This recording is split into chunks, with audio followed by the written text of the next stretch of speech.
मंदिर तो जाओ, लेकिन साथ साथ मानसिक पूजा भी करो।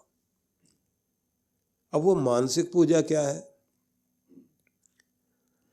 आप अपने मंदिर में ही बैठकर, वहीं आप स्थिर होकर शांत भाव से एक परिकल्पना करना शुरू करो कि मेरे सामने साक्षात मेरे प्रभु है।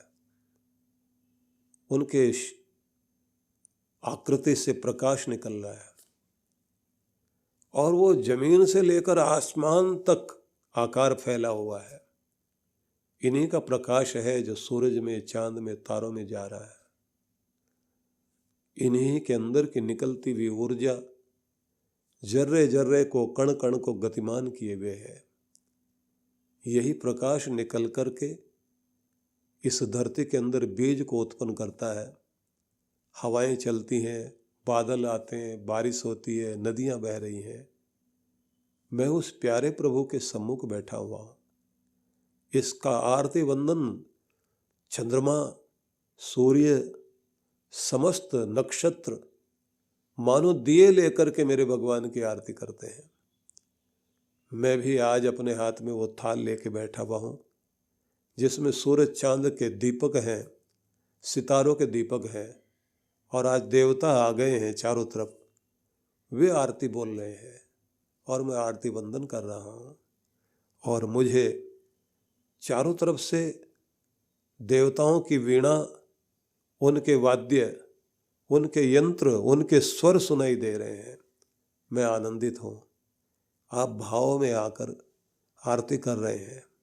नंदनवन के फूलों से आप भगवान को फूल चढ़ा रहे हैं, आकाश से फूल गिर रहे हैं, आप आनंदित होकर बैठे हुए हैं।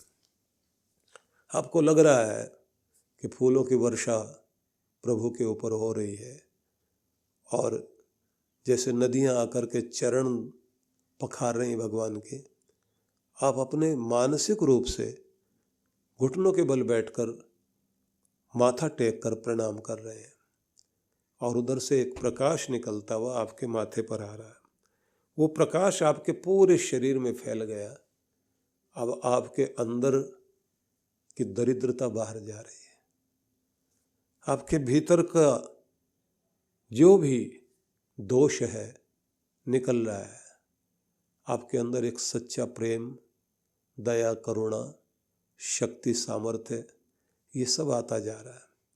आप आनंदित होकर बैठे हुए हैं और आपका रोम रोम भगवान का, आप शिव की आराधना कर रहे हैं तो आपके अंदर से आवाज़ निकलती जा रही है, ओम नमः शिवाय, ओम नमः शिवाय, ओम नमः शिवाय।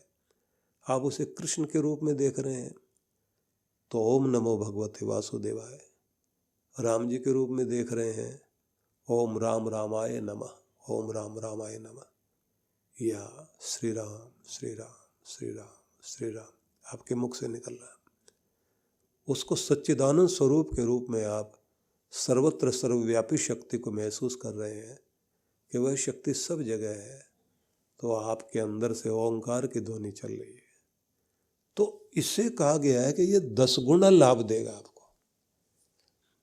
और फिर जब आप कुछ मांगते हैं भगवान से तो मिलता है। लेकिन आगे उन्होंने इससे भी अगला एक रूप बताया कि इसके बाद एक अगली चीज आती है, जब आपका मन स्थिर होकर वहां खो जाए, भगवान के उस प्रकाश को आप अपने अंदर आता हुआ देख रहे हैं और उसी को अनुभव करते करते आप ध्यानस्थ हो जाएं, और यहीं से फिर आपका वो समाधि वाला भाग है। जब आप समाधि में जाते हैं तो अलग अलग तरह से उन्होंने बताया, लेकिन मैंने ये देखा है कि ज़्यादातर लोग एक ही तरह की चीज़ कर रहे होते हैं। जल्दी जल्दी में आए, भगवान को फूल चढ़ाए, मत्था टेका, जो कुछ मांगना है मांगा, और वो समझते हैं कि आज की ड्यूटी हमारी पूरी हो गई। लेकिन हम संयुक्त नहीं हो पाते, भगवान से जुड़ नहीं पाते, मतलब हमारा कनेक्शन जुड़ नहीं पाया, हम उससे युक्त नहीं हो पाए। तो इसलिए सब जगह पर एक ही बात कही गई है, और श्री कृष्ण तो स्वयं गीता में बोलते हैं, मन मना भव, मेरे मन वाले हो जाओ। मेरे भक्त बन जाओ, मेरे पारायण होकर चलो। इस तरह के अलग अलग शब्दों में बार बार यही कहते हैं कि अपना मन मुझे दो। तो मैं ये निवेदन करूँगा आप सबको कि पहले तो आप जहाँ जहाँ भी हमारा मन जाता है वहीं भगवान की लीला का दर्शन कराइए। किसी भी चीज़ में मन चला गया वहीं पर देखिए कि ये सब अगर अच्छा लग रहा है तो इसमें भी परमात्मा की कोई ना कोई लीला है, उसी का ये चमत्कार है। और वहीं से भगवान में आप जोड़कर मन को टिकाइए। बढ़िया तरीका क्या है? बढ़िया तरीका ये है कि अपनी एकाग्रता की प्रैक्टिस करनी चाहिए, कंसंट्रेशन बनाए रखने की प्रैक्टिस करनी चाहिए। वो बनती कैसे है? पहले तो ये जान लीजिए कि जिसको भी कंसंट्रेशन बनानी आ गई, जिस भी फील्ड में बनानी आ गई, उसी में वो सफल हो गया। किसी बच्चे का मन पढ़ाई में लग रहा है, ठीक है, 4-5 विषय हो सकते हैं, अलग अलग सब्जेक्ट्स हैं।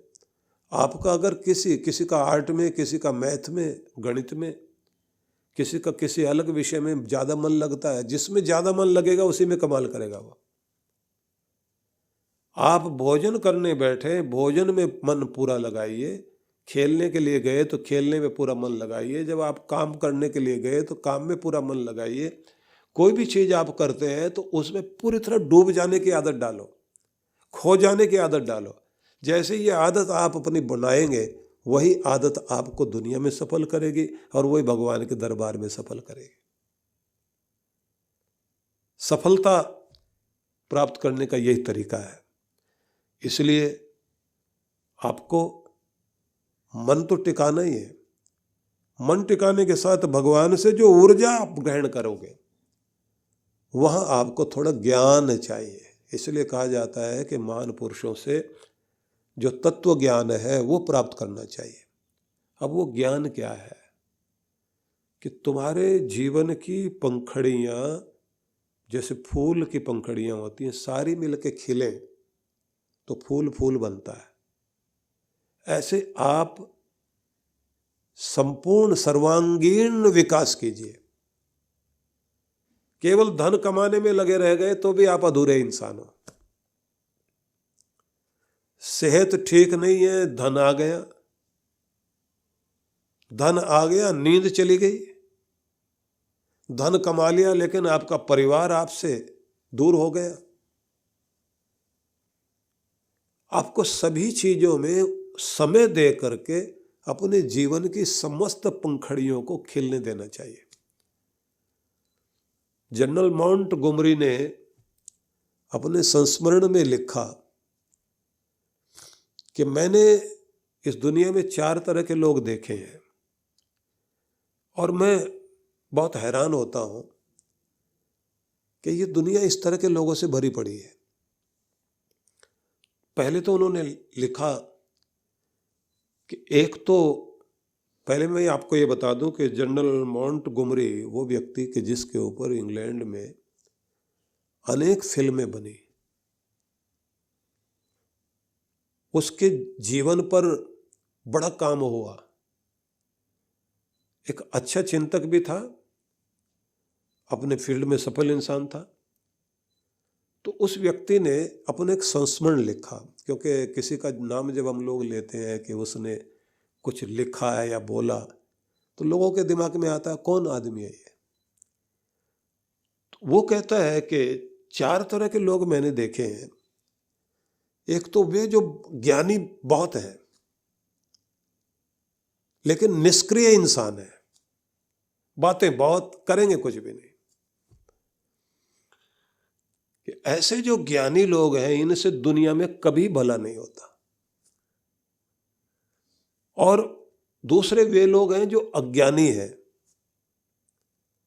समझ नहीं है, मूर्ख हैं, कम समझ वाले लोग हैं, लेकिन सक्रिय बहुत हैं, खाली नहीं बैठते। तो जो ज्ञानी होकर के भी निष्क्रिय है वो भी दुनिया का बुराई कर रहा है, भला नहीं कर पा रहा। और जो अज्ञानी होने के बाद भी सक्रिय, खूब दौड़ भाग रहे हैं, तो वो भी दुनिया में बुरा कर रहे हैं। बोले 90% लोग वे हैं जो बहुत कम जानते हैं और सक्रिय बहुत है। आगे जाके उसने एक बात कही, तीसरी तरह के लोग वे हैं जो ज्ञानी हैं और सक्रिय हैं। वो धरती पर बहुत कम लोग होते हैं, लेकिन इस धरती की शोभा बनते हैं तो सिर्फ वही बनते हैं। इस दुनिया में कुछ बड़ा काम होता है तो उन्हीं के द्वारा होता है।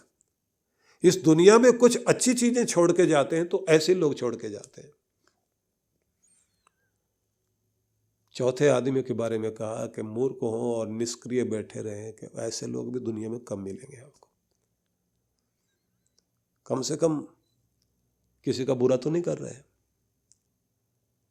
आगे जाके उन्होंने एक बात कही कि ज्ञानी होइए, लेकिन कल्पना की उड़ान में ही बने मत रह जाओ, काम करने वाले बनो। आपको सक्रिय होना चाहिए, अपने ज्ञान का, अपनी योग्यता का, अपने टैलेंट का लाभ दो दुनिया को। हम लोग ध्यान में एक प्रार्थना कराया करते हैं,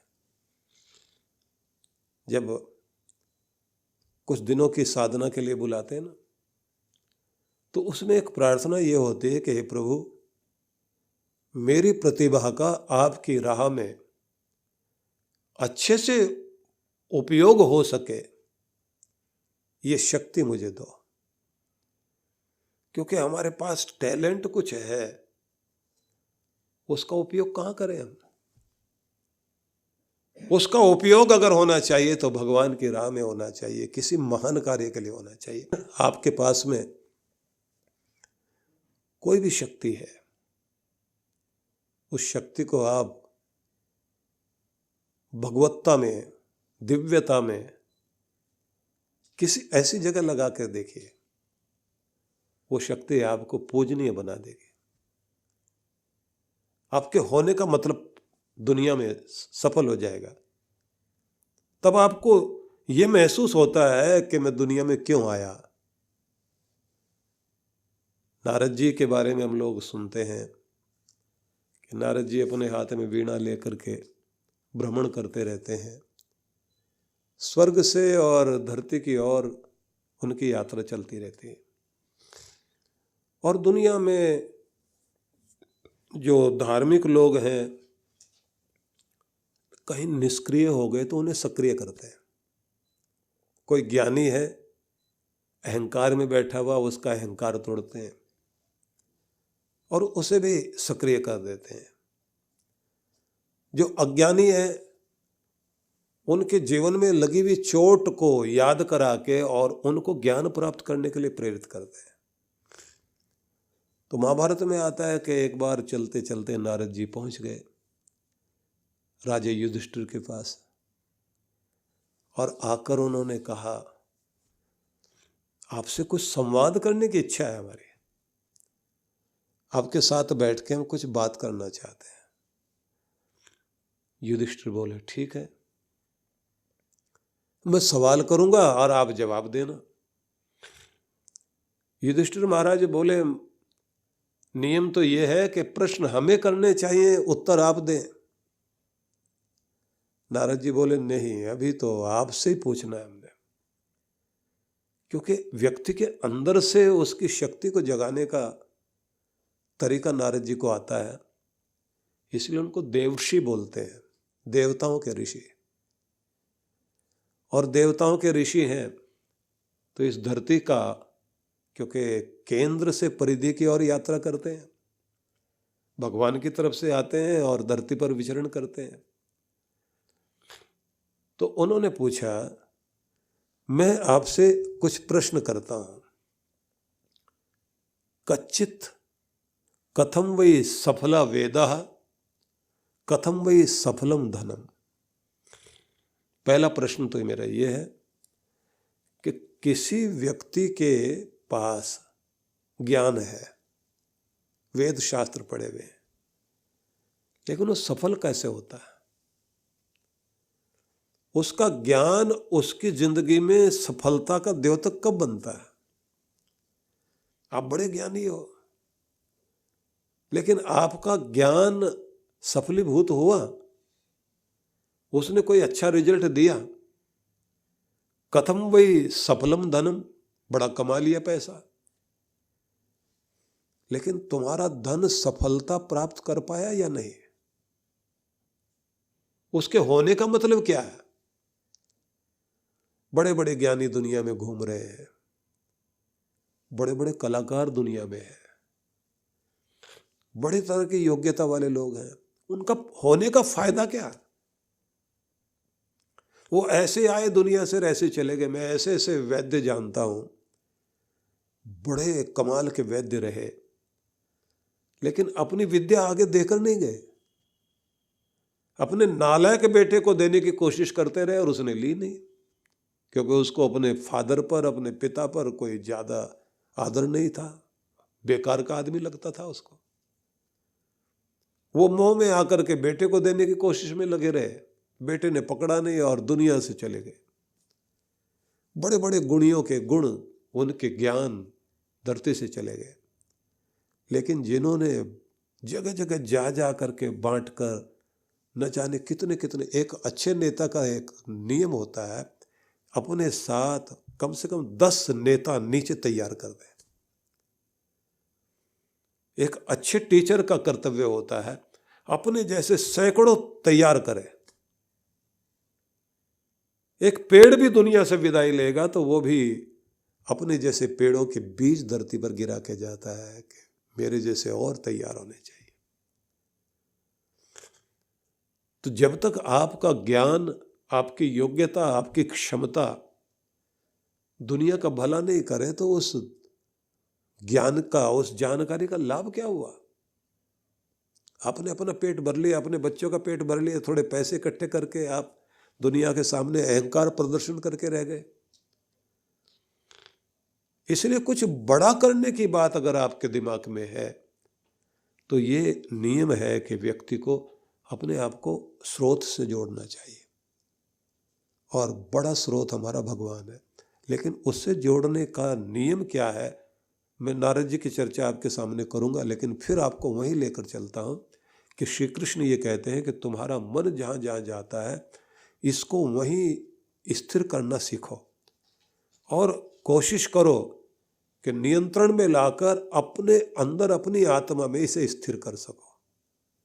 तुम्हारी ऊर्जा, तुम्हारा ध्यान तुम्हारी आत्मा में लगे और उसका लाभ लेना शुरू करो। ऋग्वेद में एक ऋषियों का वर्णन आता है जिनमें गोपायन नाम दिया गया। ऋग्वेद के 10 मंडल में वर्णन आता है, और वहाँ पर सब्जेक्ट दिया है, देवता दिया है मन आवर्तनम।